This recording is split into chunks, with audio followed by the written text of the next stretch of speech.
Magandang umaga sa inyong lahat. Ako po si Princess Brianna Jola at para sa aking project sa Araling Panlipunan, nais ko ipahagi ang aking opinion tungkol sa death penalty at if dapat pa din ibalik sa ating bansa, ang Pilipinas.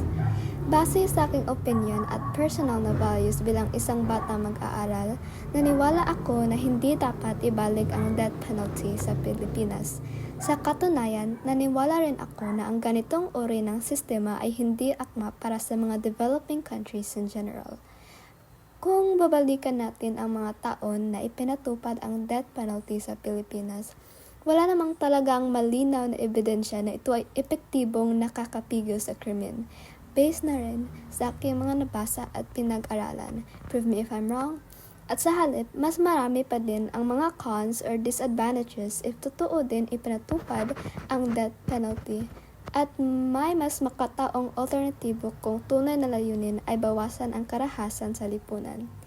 So, let's be real here. Handa ba talaga ang Pilipinas ng isang bansang patuloy na nakikibaka sa korupsyon, kahirapan at kawalan ng justice para magkaroon ng ganitong bigat na parusa?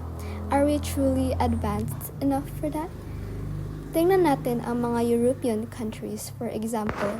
Marami sa kanila ay mga developed nations at kahit sila tinanggal na ang death penalty sa kanilang mga batas.